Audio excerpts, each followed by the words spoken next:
Will you f*** off, you f***er? Who put those doors in the way?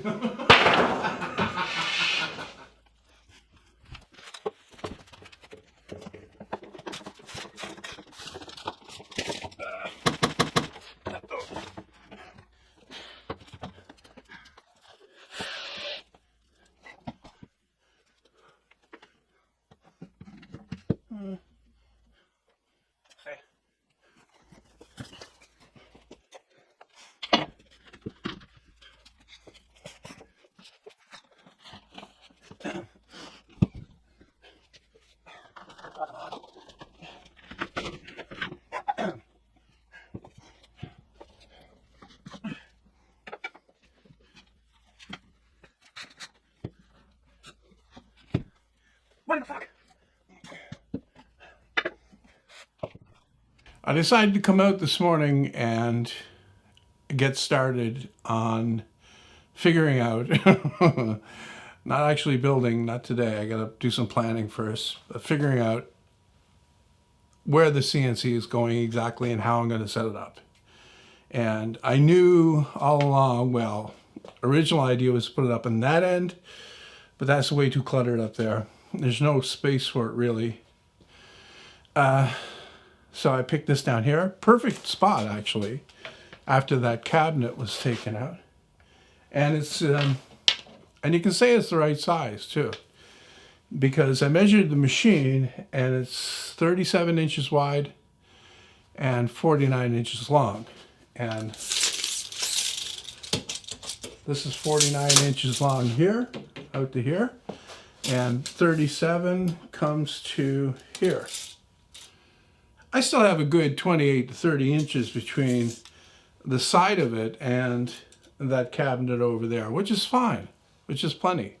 I only need to be able to open those drawers or open those cupboard doors. The cupboard doors above actually are set back 3 inches, so even more space. So yeah, that's plenty of space. I want to build, and then I was thinking about it also, should it be on a table that's like standing here, or should it be on a cart? And I'm thinking that it should be on wheels, so that at the very least I'll be able to pull it out and then sweep out the area in here, you know, the dust that collects in like underneath something like that. And also if I need to do something where I need to film it, you know, the lighting's not great in here, I'm going to improve it, but still won't be super good.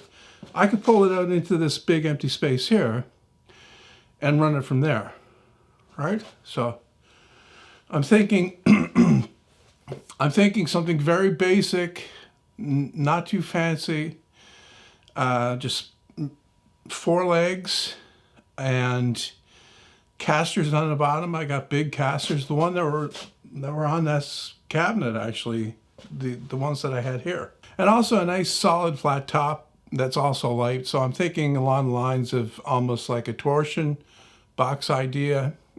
I know that idea is kind of overused. People are using it for all kinds of stuff where it really doesn't make sense. But here, for something like this, it really does. 1/2-inch plywood top and bottom with 1/2-inch ribs. And then underneath that, not a shelf. A shelf is a bad idea. Shelf collects junk and it also collects dust. I'm thinking drawers. And I'm thinking, because I've got several accessories with this. I got the 3D print head.